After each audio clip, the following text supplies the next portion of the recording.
আসসালামু আলাইকুম। এটিএন বাংলা সংবাদে সবাইকে স্বাগত জানাচ্ছি আমি মমরিন আজমের। শুরুতেই বিআরবি কেবল সংবাদ শিরোনাম। ফেব্রুয়ারির মধ্যে রাজনৈতিক দল গঠন করবে জাতীয় নাগরিক কমিটি ও বৈষম্য বিরোধী ছাত্র আন্দোলন, জানালেন হাসনাত আব্দুল্লাহ। জনমত সংগ্রহ কর্মসূচি শুরু। জনগণকে হেনস্থা ও অপমান থেকে মুক্তি দিতে সংস্কার জরুরি, জানালেন ডক্টর ইউনূস। প্রধান উপদেষ্টার কাছে জনপ্রশাসন ও বিচার বিভাগ কমিশনের প্রতিবেদন জমা। গণহত্যার দায়ে আওয়ামী লীগের বিচার ও রাজনীতি নিষিদ্ধ না করায় সরকারের ভূমিকা নিয়ে জনমনে প্রশ্ন। অভিযোগ বিএনপির। জুলাই গণঅভ্যুত্থানের ঐক্য ধরে রাখার আহ্বান। ভেদাভেদ ভুলে সম্প্রীতির বন্ধন কামনায় শেষ হল বিশ্ব ইজতেমার প্রথম পর্বের দ্বিতীয় ধাপ। সমৃদ্ধ বাংলাদেশ প্রতিষ্ঠা ও মুসলিম উম্মার শান্তি কামনা। এবং আন্দোলনের নামে সড়ক ও রেলপথ অবরোধের কারণে দুর্ভোগে অতিষ্ঠ দেশবাসী পলাতক আসামিদের ধরতে ইন্টারপোলকে রেড নোটিশ জারির অনুরোধ করেছে সরকার, জানালেন আইজিপি। শুনছিলেন বিআরবি কেবল সংবাদ শিরোনাম। এবার বিস্তারিত। এ মাসে বৈষম্য বিরোধী ছাত্র আন্দোলন ও জাতীয় নাগরিক কমিটির নেতৃত্বে নতুন রাজনৈতিক দলের আত্মপ্রকাশ করতে যাচ্ছে।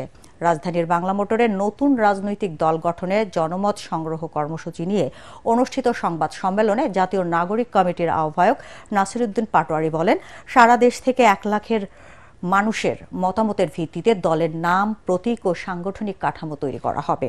তিনি বলেন, দলে যোগ দিতে হলে উপদেষ্টার অবশ্যই সরকারি পদ থেকে পদত্যাগ করতে হবে। এ সময় বৈষম্য বিরোধী ছাত্র আন্দোলনের আহ্বায়ক হাসনাত আব্দুল্লাহ বলেন, জুলাই আন্দোলনে ফ্যাসিবাদকে হটাতে পারলেও এখনও বিভিন্ন জায়গায় তাদের দোসরদের বিচরণ রয়েছে। রাজনৈতিক দলগুলো ও রাজনৈতিক কাঠামো মানুষের আশা আকাঙ্ক্ষা ধারণে ব্যর্থ হয়েছে। 24 পরবর্তী স্পিরিট ধারণ করে আমরা মানুষের আশা আকাঙ্ক্ষার কথা মাথায় রেখে নতুন দল গঠনের সিদ্ধান্ত নিয়েছি। সমাজের সকল স্তরের মানুষের কণ্ঠস্বর হয়ে সেটির জন্য আমরা প্রতিশ্রুতিবদ্ধ, এবং যারা বিদ্যমান রাজনৈতিক ব্যবস্থা থেকে যারা নিজেদেরকে মনে করছে তারা বাদ পড়েছে, তারা এক্সক্লুডেড ফিল করছে, আমরা তাদেরকেও প্রতিনিধিত্ব করতে চাই। আমরা সকল নাগরিকের কথা শোনার মধ্য দিয়ে একটি নতুন রাজনৈতিক সংস্কৃতি গড়ে তোলার আকাঙ্ক্ষা ধারণ করি। চলমান লড়াই আমরা গণতান্ত্রিক যে প্রক্রিয়া রয়েছে সেই প্রক্রিয়ার মধ্যে অংশগ্রহণের জন্য আপনাদের সামনে এই মাসে একটি সুন্দর দল নিয়ে আসা আমরা প্রয়োজনীয়তা অনুভব করছি, এবং এই মাসের মধ্যে যে দলটি হবে আমরা আমাদের যে অফলাইনও 1 লক্ষ লোকের কাছে যাব, আমরা অনলাইনও 1 লক্ষ লোকের কাছে আমরা আমাদের টার্গেট বা লক্ষ্যমাত্রা আছে। অন্তর্বর্তী সরকারের প্রধান উপদেষ্টা ডক্টর মোহাম্মদ ইউনূসের কাছে বিচার বিভাগ ও জনপ্রশাসন সংস্কার কমিশনের 2টি প্রতিবেদন হস্তান্তর করা হয়েছে। দুপুরে রাষ্ট্রীয় অতিথি ভবন যমুনায় বিচার বিভাগ সংস্কার কমিশনের প্রধান বিচারপতি শাহ আবু নাঈম মমিনুর রহমান ও জনপ্রশাসন সংস্কার কমিশনের প্রধান আব্দুল মুইন চৌধুরী স্ব প্রতিবেদন হস্তান্তর করেন। সংস্কার কমিশনের প্রতিবেদনে কি আছে তা বিস্তারিত জানা না গেলেও তাতে শতাধিক সুপারিশ রয়েছে। গত 8 আগস্ট সরকার গঠনের পর রাষ্ট্রের বিভিন্ন খাতের সংস্কারের জন্য 6টি সংস্কার কমিশন গঠন করা হয়।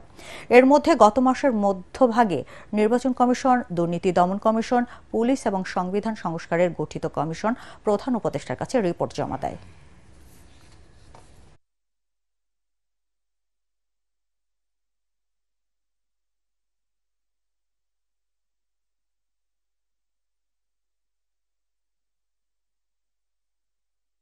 আমাদের যে অভিজ্ঞতা, দেশের যে অভিজ্ঞতা, এটা হলো হেনস্থার অভিজ্ঞতা, অবমাননার অভিজ্ঞতা। আমরা নাগরিক হিসেবে যে আমাদের একটা দাবি আছে, অধিকার আছে, সেটা ভুলে যাওয়ার অভিজ্ঞতা, নতজানু হওয়ার অভিজ্ঞতা। এখানে যে আশার কথা শুনিয়েছেন সেটা আমরা সত্যিকার ভাবে নাগরিক হিসেবে অধিকার ফিরে পাবো, এটাই আমাদের প্রত্যাশা, এবং আপনাদের এই রিপোর্টের মাধ্যমে সে প্রত্যাশা পূরণ হোক।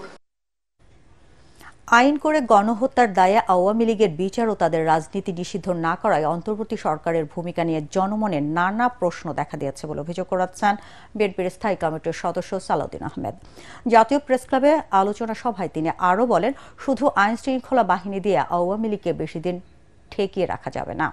সালাউদ্দিন আহমেদ ক্ষোভ প্রকাশ করে বলেন, পতিত স্বৈরাচারের দোসররা এখনও গুরুত্বপূর্ণ পদে বসে আছেন। এবং তাদের সহায়তায় গণহত্যার দায়ে গ্রেফতার অনেকেই জামিনে মুক্তি পেয়ে যাচ্ছেন। জুলাই অভ্যুত্থানের ঐক্য ধরে রাখার আহ্বান জানিয়ে বিএনপির এই নেতা পতিত স্বৈরাচার যাতে ফিরে আসার সুযোগ না পায় সে বিষয়ে সব রাজনৈতিক দলকে সচেতন থাকার আহ্বান জানান।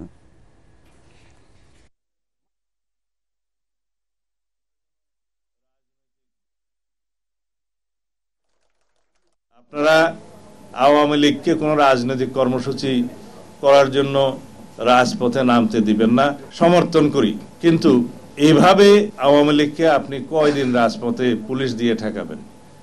আপনারা বলবেন আওয়ামী লীগকে নির্বাচনে আমরা চাই না, আওয়ামী লীগ এদেশে রাজনীতি করতে পারবে না, কিন্তু কি পদক্ষেপ নিচ্ছেন? আইনি কোনো পদক্ষেপ কি এই সরকার নিচ্ছে? না। আন্তর্জাতিক অপরাধ আদালতের আইন সংশোধন করার আমরা দাবি জানিয়েছিলাম, এদেশের মানুষ দাবি জানিয়েছিল। এই সরকার অধ্যাদেশ এবং আইন সংশোধনের জন্য পদক্ষেপ নিয়েছিলেন, হঠাৎ করে তারা ক্যাবিনেট মিটিং এ সিদ্ধান্ত নিলেন এটা করা যাবে না। কেন? আওয়ামী লীগের একদিকে আপনারা চাইবেন রাজনীতিতে নিষিদ্ধ হোক, আবার তাদের বিচার করবেন না, আবার পুলিশ দিয়ে তাদের রাজনৈতিক কর্মসূচি আপনারা বাধা দিবেন। এত স্ববিরোধিতা ঠিক নয়। লাখো মুসল্লির অংশগ্রহণে আখেরি মোনাজাতের মধ্য দিয়ে শেষ হলো এবারের বিশ্ব ইজতেমার প্রথম পর্বের দ্বিতীয় ধাপ। আগে থেকে ইজতেমা ময়দানে অবস্থান নেওয়া 22 জেলার মুসল্লিদের সাথে যোগ দেন ঢাকার আশেপাশের বাসিন্দারা। ময়দানে জায়গা না পেয়ে অনেকে বসে যান সড়কে। সবার চাওয়া ইহকালের শান্তি ও পরকালের মুক্তি। মিজান শাহজাহানের রিপোর্ট।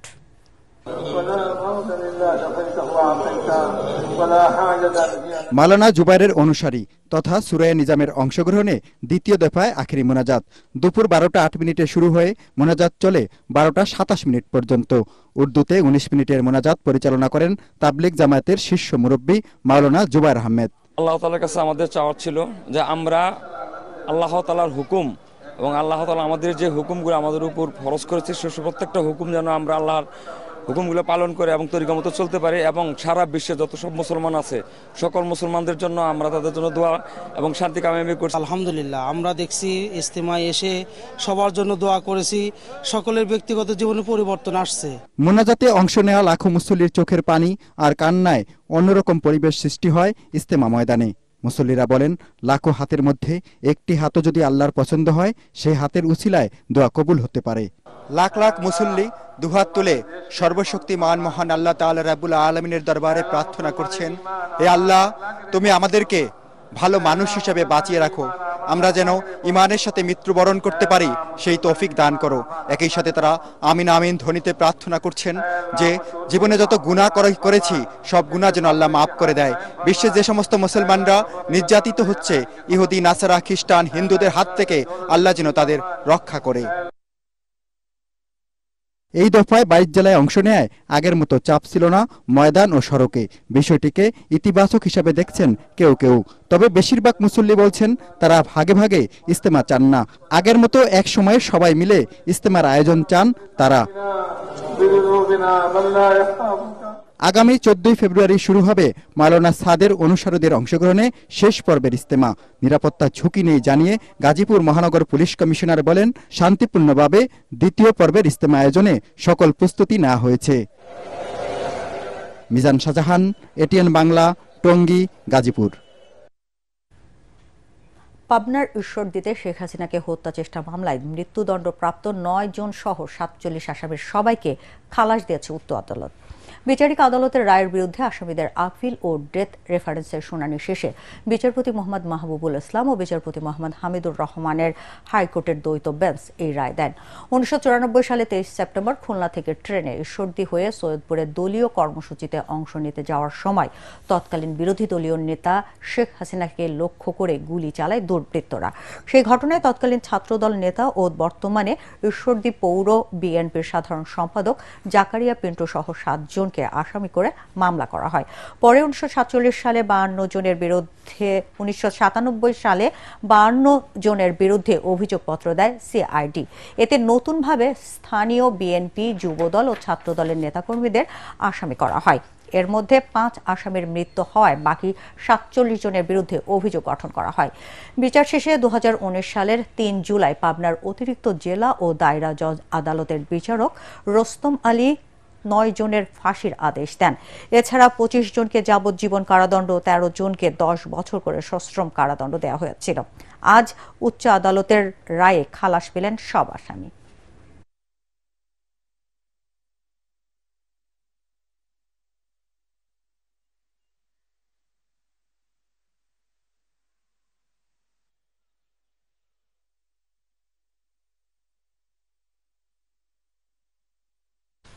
বৈষম্য বিরোধী ছাত্র জনতার আন্দোলন চলাকালে নারায়ণগঞ্জের কাঁচপুরে আশিক মিয়া নামে এক গার্মেন্টস কর্মীকে গুলি করে হত্যা মামলায় সাবেক আইনমন্ত্রী আনিসুল হকের 3 দিনের রিমান্ড মঞ্জুর করেছেন আদালত।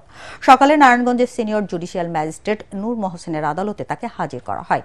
পুলিশ 5 দিনের রিমান্ড আবেদন করলে আদালত 3 দিনের রিমান্ড মঞ্জুর করেন। এর আগে সকালে কঠোর নিরাপত্তায় আনিসুল হককে ঢাকা কেন্দ্রীয় কারাগার থেকে নারায়ণগঞ্জের আদালতে নেওয়া হয়।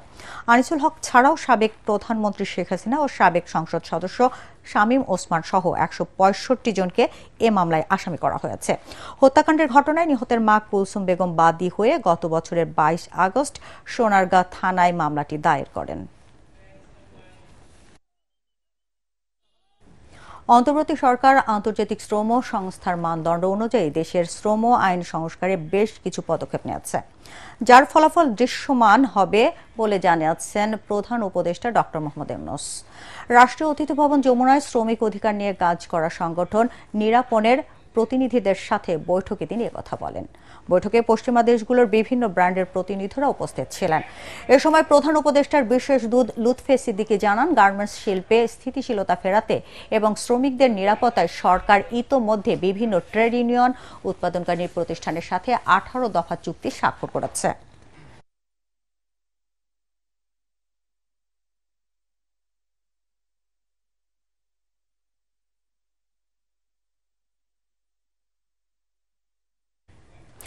দর্শক, প্রধান উপদেষ্টা সরকারি বাসভবনে যমুনার সামনে সাংবাদিকদের ব্রিফ করছেন প্রেস সচিব। আমরা সরাসরি সেখানে চলে যাচ্ছি। কথা সুপারিশ করা হয়েছে, জেলা পরিষদকে বিলুপ্ত করার সুপারিশ করা হয়েছে, গ্রেটার ঢাকা এবং নারায়ণগঞ্জকে নিয়ে ক্যাপিটাল সিটি গভর্নমেন্ট করার একটা সুপারিশ আমাদের জনপ্রশাসন কমিশনের পক্ষ থেকে করা হয়েছে। আরও কিছু সুপারিশ করা হয়েছে যেগুলো প্রশাসনিক কাজের ক্ষেত্রে সরকারকে আরেকটু সুবিধা দিবে। যেমন উপসচিব পদে এই মুহূর্তে আপনার নিয়োগ যারা পান তাদের 75% পান হচ্ছে প্রশাসন ক্যাডার থেকে, এটা কমিয়ে 50% নামিয়ে আনার কথা ওনারা বলেছেন। পাশাপাশি সুপেরিয়র সার্ভিসের জন্য আলাদাভাবে পরীক্ষার ব্যবস্থার কথা বলেছেন এবং সুপেরিয়র সার্ভিসের অন্তত 5% চাকরি যাতে বাইরে থেকে নেওয়া যায় এরকম একটা সুপারিশ ওনারা করেছেন। এর কারণ হচ্ছে যে আমাদের অনেক মেধাবী মানুষ আছেন যারা হয়তো বিসিএস দেন না বা সরকারি চাকরিতে ক্যারিয়ারের শুরুতে যুক্ত হন না, কিন্তু পরবর্তী জীবনে তারা তাদের মেধা স্বাক্ষর রাখেন, যাতে সরকার চাইলে এই ধরনের ব্যক্তিকেও প্রশাসনে যুক্ত করতে পারেন। সেই জন্য অন্তত 5% চাকরি এই প্রশাসনের এই সার্ভিসের বাইরে থেকে যাতে নেওয়া যায় সেই জন্য ওনারা একটা সুপারিশ করেছেন। এছাড়া ওনারা আমাদের যে পাবলিক সার্ভিস কমিশনকেও একটু পৃথক করে 3টা পৃথক পাবলিক সার্ভিস কমিশন করার কথা বলেছেন। একটা পাবলিক সার্ভিস কমিশন সাধারণ যারা সরকারি কর্মকর্তা নিয়োগ পাবেন তাদের জন্য, আরেকটা হচ্ছে শিক্ষা ক্যাডারে যারা নিয়োগ পাবেন এবং স্বাস্থ্য ক্যাডারে যারা নিয়োগ পাবেন তাদের জন্য 3টা আলাদাভাবে পাবলিক সার্ভিস কমিশন করার কথা বলেছেন। একটা মন্ত্রী এবং সচিবদের একান্ত সচিব, এটা নিয়ে একটা অনেক দিন ধরেই কথা চালু আছে এবং একটা সমস্যা হয় যে প্রশাসনিক ক্যাডারে যেসব কর্মকর্তা মন্ত্রী এবং সচিবদের একান্ত সচিব হিসেবে নিয়োগ পান তারা পরবর্তী জীবনে মন্ত্রীদের একান্ত সচিব যারা নিয়োগ পান তারা পরবর্তী কর্মজীবনে সমস্যায় পড়েন। এই জন্য এইটা যাতে মন্ত্রীদের ব্যক্তিগত ইচ্ছার উপর ছেড়ে দেওয়ার কথা বলেছেন। মন্ত্রীরা তাদের নিজস্ব পছন্দের লোক সরকারের বাইরে থেকে এই পদগুলোতে নিয়োগ দেবেন। ন্যায়পাল নিয়োগের সুপারিশ করা হয়েছে। আর অডিট এবং অ্যাকাউন্টস বিভাগ এই দুইটাকে আলাদাভাবে করার কথা বলা হয়েছে। এইগুলো আরও আছে যে আমাদের বিনিয়োগ রিলেটেড যে এই মুহূর্তে 3টা সংস্থা কাজ করে বিনিয়োগ আকৃষ্ট করার জন্য, এই 3টা সংস্থাকে একীভূত করে বিনিয়োগ বিভাগের অধীনে রাখা যায় কথা। দর্শক, এতক্ষণ দেখলেন প্রধান উপদেষ্টার উপপ্রেস সচিবের কথোপকথন। আন্দোলনের নামে সড়ক ও রেলপথ অবরোধের কারণে জনদুর্ভোগে অতিষ্ঠ দেশবাসী। সম্প্রতি থানা ও কারাগারে হামলার মতো ঘটনা ঘটাচ্ছে। তবে এসব কিছুই সরকারের নজরে রয়েছে এবং ব্যবস্থা নেওয়া হচ্ছে বলে জানালেন স্বরাষ্ট্র উপদেষ্টা অবসরপ্রাপ্ত মেজর জেনারেল জাহাঙ্গীর আলম চৌধুরী। এদিকে আন্তর্জাতিক অপরাধ ট্রাইব্যুনালে হওয়া মামলায় পলাতক আসামিদের ধরতে সরকার ইন্টারপোলকে রেড নোটিশ জারির অনুরোধ করেছে বলে জানিয়েছেন আইজিপি বাহরুল আলম। জিএম তসলিমের রিপোর্ট। রাজধানীর উত্তরা পশ্চিম থানায় মঙ্গলবার রাতে হামলার ঘটনায় একাধিক পুলিশ সদস্য আহত হন। একই সময় গাজীপুরের কাশিমপুর কারাগারেও ঘটে হামলার ঘটনা। এর আগে গত মাসেও হামলার ঘটনা ঘটে রাজধানীর বনানী থানায়। এমনকি রাজধানীর নিউ মার্কেট থানায় আসামি ছিনিয়ে নেওয়ার চেষ্টা করা হয় গত মাসেই। আর প্রকাশ্যে দেশীয় অস্ত্রের মহড়াসহ ছিনতাই, দস্যুতা এখন নিয়মিত ঘটনা হয়ে দাঁড়িয়েছে রাজধানী সহ সারা দেশেই। আমাদেরও কিন্তু একটা ধৈর্যের সীমা থাকা দরকার। আমাদের কিন্তু ধৈর্যের সীমা কিন্তু শেষ করে দিচ্ছে তারা। তারপরে ধরেন আমরা যদি আবার কোনো সময় অ্যাকশনে যাই, সে সময় আবার আপনারা বলেন পুলিশ আগের পুলিশের মতোই হয়ে গেছে। এই ক্ষেত্রে আপনারা তাদের একটু বলা দরকার যে তারা যে কারণে অকারণে করতেছে, তারা এটা রাস্তাঘাট ব্লক না করে তাদের স্কুলের মাঠ আছে, কলেজের মাঠ আছে, ওখানে তারা বলতে পারে, বাট জনগণের দুর্ভোগ সৃষ্টি করে যেন না করে এটা করবেন। আইন শৃঙ্খলার এমন পরিস্থিতিতে সরকারের পদক্ষেপ নিয়ে কথা বললেন স্বরাষ্ট্র উপদেষ্টা। উত্তরায় থানা এরকম দুই একটা তো ঘটনা ঘটবে, যে ঘটবে না তা না, বাট এটার ক্ষেত্রে আপনারা দেখতে হবে আমরা এদের ক্ষেত্রে অ্যাকশন নিচ্ছি কিনা। উত্তরা যে ঘটনাটা ঘটছে আমরা দুইজনও আজকেও আলাপ করছি, এটা কেন হচ্ছে এবং এটা আমরা একটা ইনভেস্টিগেশন করে যারা এটার জন্য দায়ী তাদের ক্ষেত্রে আমরা আইনানুগ ব্যবস্থা নিই। আর কারাগারের ক্ষেত্রে একই। রাজধানীর গুলশানে নৌ পুলিশের সদর দফতরে একই অনুষ্ঠানে যোগদান শেষে আইজিপি জানান, জুলাই আগস্টে অভ্যুত্থানের পলাতক আসামিদের ধরতে ইন্টারপোলের মাধ্যমে রেড নোটিশ জারির অনুরোধ করেছে সরকার, যা প্রক্রিয়াধীন রয়েছে জানিয়ে আইজিপি বলেন, রেড নোটিশ ইস্যু হলে সংশ্লিষ্ট দেশের পুলিশেই আসামিদের গ্রেফতার করবে। কিছু আসামির ব্যাপারে আমরা ইন্টারপোলের মাধ্যমে রেড নোটিশের অনুরোধ জানিয়েছি। তারা এটা প্রসেস করছেন এবং আমার বিশ্বাস অচিরেই আমরা রেড নোটিশগুলো ইস্যু হবে। রেড নোটিশগুলো ইস্যু হলে তখন ওই হোস্ট কান্ট্রি পুলিশের একটা নৈতিক দায়ভার আসবে তাদেরকে অ্যারেস্ট করার আর কি।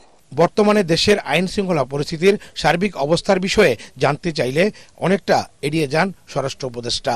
আমরা কতটুকু অর্জন করতে পারিছি এটা জনগণ বলতে পারবে, আমরা তো বলতে পারবো, কিন্তু আপনারা হয়তো সাংবাদিকরা আরো ভালো বলতে পারবেন আমরা কি পরিস্থিতিতে দায়িত্ব নিছি, ওই থেকে এখন পরিস্থিতি কি রকম। GM Taslim, ATN Bangla, Dhaka. 2008 সালে 30টি সংসদীয় আসন জনসংখ্যার ভিত্তিতে অযৌক্তিকভাবে পরিবর্তন করা হয়েছে বলে অভিযোগ করেছেন বিএনপি নেতা ও সাবেক সংসদ সদস্য মনিরুল হক চৌধুরী। প্রধান নির্বাচন কমিশনার এএমএম নাসিরউদ্দিনের কাছে কুমিল্লা 9 আসনের বর্তমান সীমানা পরিবর্তনের আবেদন করে এসব কথা বলেন তিনি। 2008 সালে কুমিল্লার 9 আসনকে 3 ভাগ করে আসন বিন্যাস করে উচ্চ আদালতে অবৈধ ঘোষণা করেছে বলেও জানান সাবেক সংসদ সদস্য। পরবর্তী নির্বাচন কমিশনগুলো হাইকোর্টের রায় উপেক্ষা করেছে বলেও অভিযোগ করেন তিনি। প্রশাসনিক সুবিধার কারণে দীর্ঘদিন এই এলাকা প্রায় 25 বছর থাকার আগেও এটা মেহেরকুল অঞ্চল ছিল ব্রিটিশ ভারতে, এই 4টি এবং 6টি ইউনিয়ন। সেই ভিত্তিতে সরকার 2003 সালের দিকে এটাকে আদর্শ সদর দক্ষিণ উপজেলা গঠন করে। তার 3 বছর পরে আওয়ামী লীগ জাতির এক ষড়যন্ত্রমূলক নির্বাচনে এই এলাকাটাকে প্রথমে 2 ভাগ করে।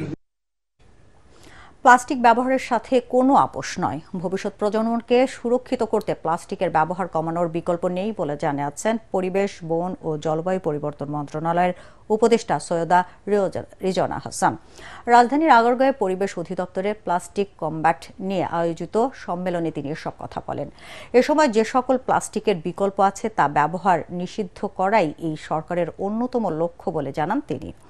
একবার ব্যবহার করা যায় এমন প্লাস্টিক নিষিদ্ধ করা হয়নি, তবে এর ব্যবহার কমাতে সরকার জনগণকে নিরুৎসাহিত করছে বলেও জানান এই উপদেষ্টা।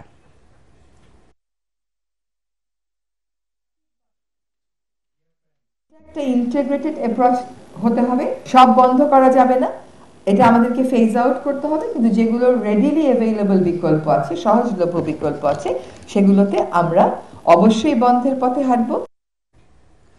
বিনা নোটিশে বিভিন্ন পেট্রোল পাম্প উচ্ছেদ করায় সকাল থেকে অনির্দিষ্টকালের জন্য উত্তরবঙ্গের সকল পেট্রোল পাম্প বন্ধ সহ তেল সরবরাহ বন্ধ করে দিয়েছে রাজশাহী বিভাগীয় মালিক ও শ্রমিক ঐক্য পরিষদ।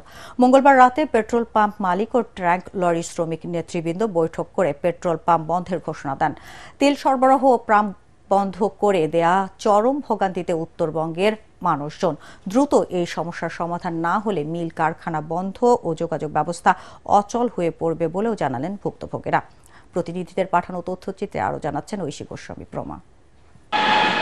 সড়ক ও জনপদ বিভাগ বিনা নোটিশে বিভিন্ন পেট্রোল পাম্প উচ্ছেদ করায় বুধবার সকাল থেকে অনির্দিষ্টকালের জন্য উত্তরবঙ্গের সকল পেট্রোল পাম্প বন্ধ সহ তেল সরবরাহ বন্ধের ঘোষণা দিয়েছে রাজশাহী বিভাগীয় মালিক ও শ্রমিক ঐক্য পরিষদ। মালিক সমিতির নেতারা বলেন, স্বেচ্ছাচারীভাবে সড়ক ও জনপদ বিভাগের এই উচ্ছেদ অভিযানের প্রতিবাদে উত্তরবঙ্গের সকল পেট্রোল পাম্প বন্ধ সহ তেল সরবরাহ বন্ধের সিদ্ধান্ত নেওয়া হয়েছে। অবৈধভাবে লাইসেন্সবিহীন দিবালোকে মাঝে হাইওয়ে রোডে মিটার লাগিয়ে তেল বিক্রি বন্ধ না করবে, তার প্রতিবাদে মালিকের সাথে আমরা ঐক্য পরিষদের ডাকে আজকের থেকে ধর্মঘট অনির্দিষ্টকালের জন্য অব্যাহত থাকবে। আমাদের এই পাম্প যদি আমাদের সুরক্ষা না রাখে তাহলে আমরা আমাদের চলমান আন্দোলন আমরা চালিয়ে যাব। এদিকে অনির্দিষ্টকালের জন্য পেট্রোল পাম্প বন্ধ সহ তেল সরবরাহ বন্ধ করে দেয় বিপাকে পড়েছেন সাধারণ মানুষ। হঠাৎ করে পাম্পে আসছে, আমার ছেলেকে মাদ্রাসায় নিয়ে যাব, পাম্পে তেল দিচ্ছে না। পাম্পে তো তেল নিতে ফিরাছি, তো তেল তো পাচ্ছি না, তাহলে কি অবস্থা? নওগাঁ জেলার দুটা পাম্প নাকি ভাঙ্গালা দিচ্ছে, পাম্প মালিকই সেজন্য ধর্মঘট ডাকিছে অনির্দিষ্টকালের জন্য। মানুষের ভোগান্তি পড়িতে আমরা তেল দিতে পারছি না। মঙ্গলবার রাতে সিরাজগঞ্জের শাহজাদপুরে উত্তরবঙ্গ ট্যাঙ্ক লরি শ্রমিক ইউনিয়নে বাঘাবাড়ি অফিসে রাজশাহী বিভাগীয় পেট্রোল পাম্প ও ডিলার মালিক সমিতি, সিরাজগঞ্জ জেলা পেট্রোল পাম্প ও ডিলার মালিক সমিতি, বাঘাবাড়ি ঘাট পাম্প মালিক সমিতি ও উত্তরবঙ্গ ট্যাঙ্ক লরি সমবায় সমিতির নেতৃবৃন্দ বৈঠক করে সিদ্ধান্ত নিয়ে পেট্রোল পাম্প ও তেল সরবরাহ বন্ধের ঘোষণা দেন। Bureau report, ATN Bangla. শিক্ষার্থীদের আন্দোলনের মুখে জাহাঙ্গীরনগর বিশ্ববিদ্যালয়ে ভর্তি পরীক্ষায় পোষ্য কোঠা বাতিল ঘোষণা করেছে বিশ্ববিদ্যালয়ের উপাচার্য অধ্যাপক ডক্টর মোহাম্মদ কামরুল আহসান। কেন্দ্রীয় ভর্তি পরীক্ষা কমিটির সাথে দীর্ঘ বৈঠক শেষে গভীর রাতে পোষ্য কোঠা সম্পূর্ণভাবে বাতিল করার সিদ্ধান্তের কথা জানান তিনি। এর আগে মঙ্গলবার দুপুর 2টায় শিক্ষার্থীরা বিক্ষোভ মিছিল নিয়ে প্রশাসনিক ভবনে এসে সেখানে তালা ঝুলিয়ে দেন। এতে অবরুদ্ধ হয়ে পড়েন বিশ্ববিদ্যালয় প্রশাসনের কর্মকর্তা কর্মচারী। পরে শিক্ষার্থীরা সেখানে অবস্থান নিয়ে পোষ্য কোঠা বাতিলের দাবিতে স্লোগান দিতে থাকেন। দাবির মুখে তা বাতিলও করে বিশ্ববিদ্যালয় প্রশাসন।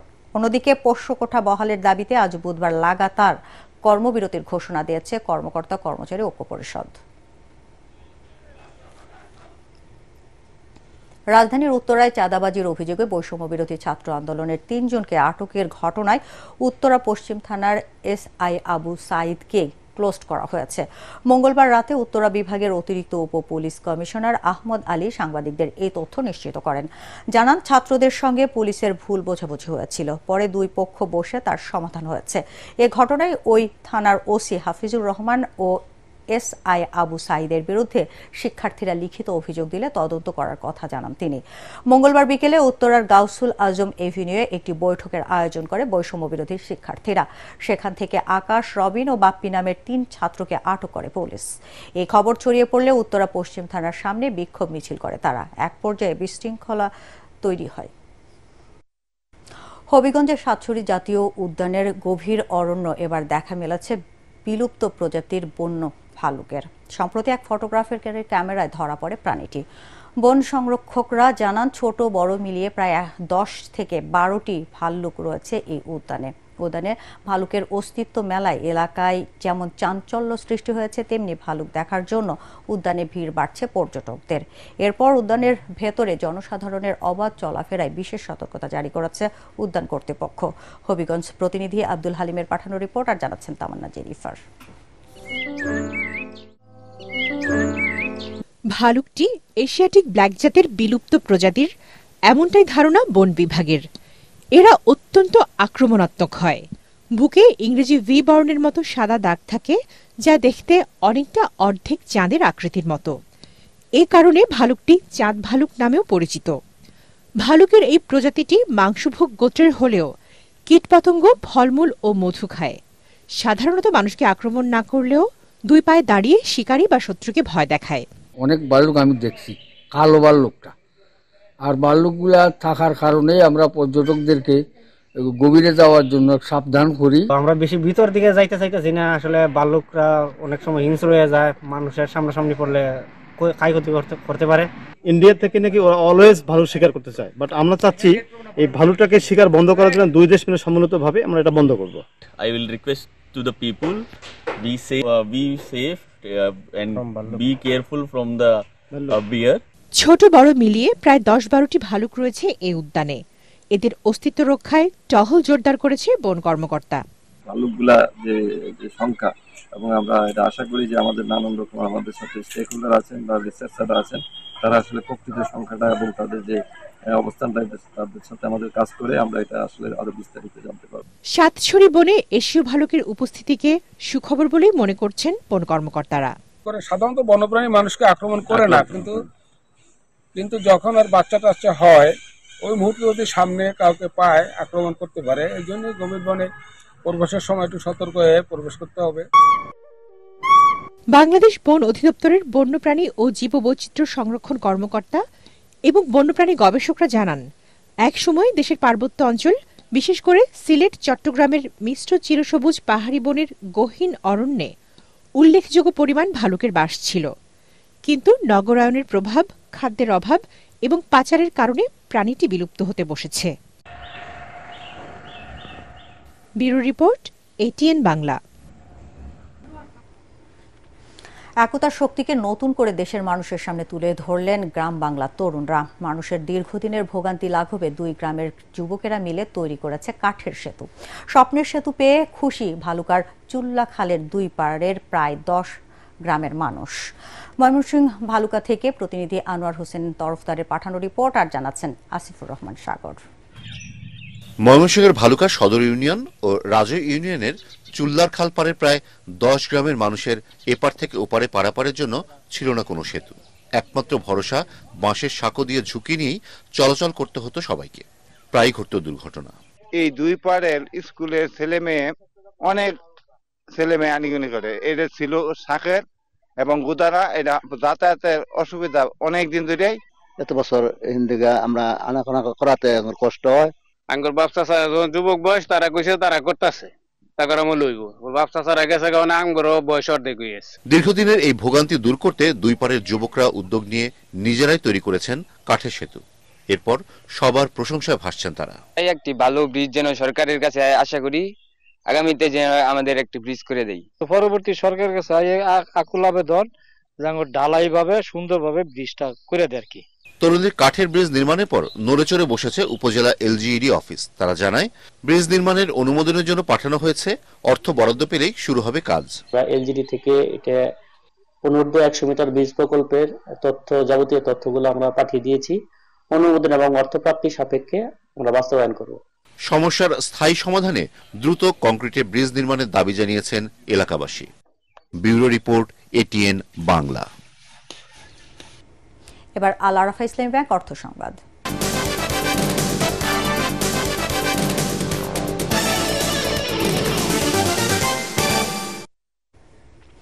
শিক্ষার্থীদের ভবিষ্যৎ গড়ার স্বপ্ন বাস্তবায়নের সুযোগ তৈরি করে দিতে অনুষ্ঠিত হলো university of information technology and science UITS এর জব ফেয়ার 2025।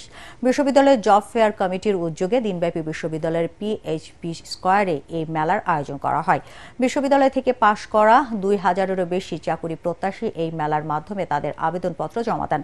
এতে দেশের শীর্ষস্থানীয় 19টি কোম্পানি কর্মী নিয়োগে মেলায় অংশ নিচ্ছে।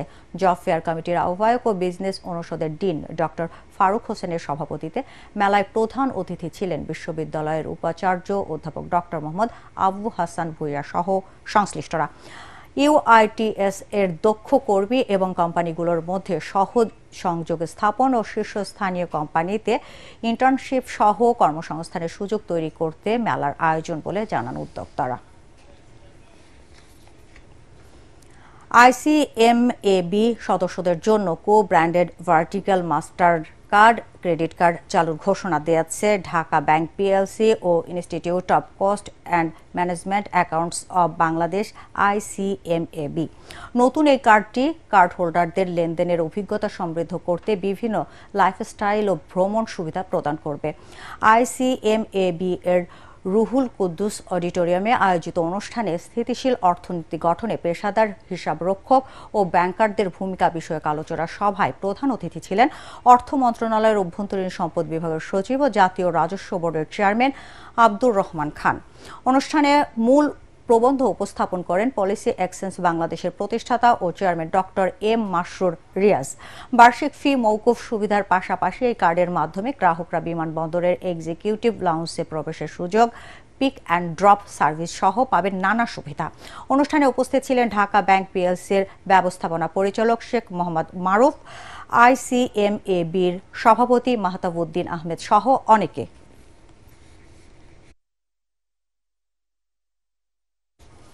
ইউরোপের দেশগুলোতে শ্রমবাজার বন্ধের হাত থেকে রক্ষা করতে অন্তর্বর্তী সরকারের কাছে 4 দফা প্রস্তাবনা দিয়েছে ইউরোপ ভিসা প্রত্যাশী ঐক্য পরিষদ।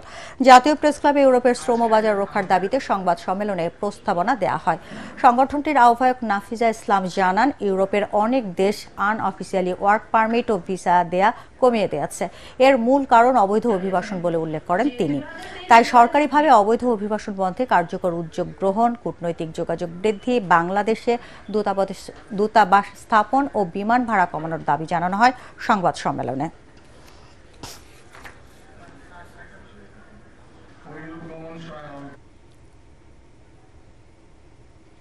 এবার আন্তর্জাতিক সংবাদ।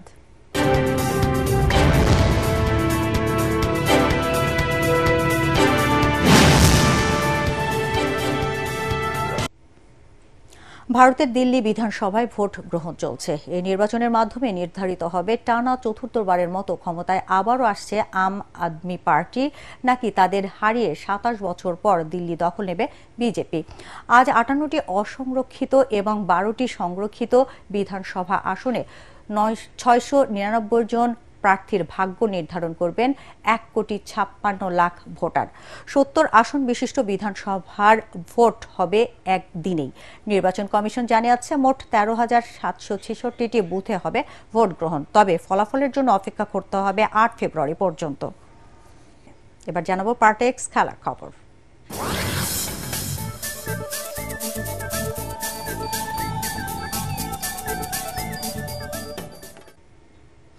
বিপিএল এর ফাইনালে ওঠার মিশনে সন্ধ্যায় মাঠে নামবে চিটাগং কিংস ও খুলনা টাইগার্স। পয়েন্ট টেবিলের দ্বিতীয় স্থানে থেকে প্লে অফে জায়গা করে নেয় চিটাগং।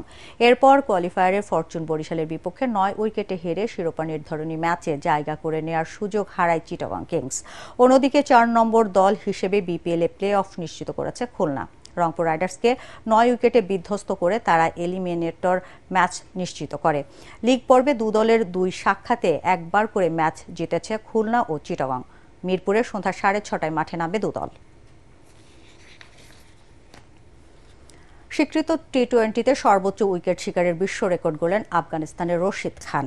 রাতে ওয়েস্ট ইন্ডিজের ডোয়াইন ব্রাভোকে 2-এ ঠেলে এই সংস্করণের সবচেয়ে বেশি উইকেট নেয়ার বোলার হয়ে গেছেন সময়ের সেরা লেগ স্পিনার। দক্ষিণ আফ্রিকার টি-20তে পার্ল রয়্যালসের দুনিত ভেল্লালাগে এবং দীনেশ কার্তিককে আউট করে ক্যারিয়ারের 633 উইকেট নেন এই স্পিনার। ব্রাভোর চেয়ে 121 ম্যাচ কম খেলে এমন কীর্তি গড়লেন 25 বছর বয়সী এই বোলার। ব্রাভো 582 ম্যাচে নিয়েছেন 631টি উইকেট। শেষ করার আগে বিআরবি কেবল সংবাদ শিরোনাম আরেকবার। ফেব্রুয়ারির মধ্যে রাজনৈতিক দল গঠন করবে জাতীয় নাগরিক কমিটি ও বৈষম্য বিরোধী ছাত্র আন্দোলন, জানালেন হাসনাত আব্দুল্লাহ। জনমত সংগ্রহ কর্মসূচি শুরু। জনগণকে হেনস্থা ও অপমান থেকে মুক্তি দিতে সংস্কার জরুরি, জানালেন ডক্টর মোহাম্মদ ইউনূস। প্রধান উপদেষ্টার কাছে জনপ্রশাসন ও বিচার বিভাগ কমিশনের প্রতিবেদন জমা। গণহত্যার দায়ে আওয়ামী লীগের বিচার ও রাজনীতি নিষিদ্ধ না করায় সরকারের ভূমিকা নিয়ে জনমনে প্রশ্ন, অভিযোগ বিএনপির। জুলাই অভ্যুত্থানের ঐক্য ধরে রাখার আহ্বান। ভেদাভেদ ভুলে সম্প্রীতির বন্ধন কামনায় শেষ হল বিশ্ব ইজতেমার প্রথম পর্বের দ্বিতীয় ধাপ। সমৃদ্ধ বাংলাদেশ প্রতিষ্ঠা ও মুসলিম উম্মার শান্তি কামনা।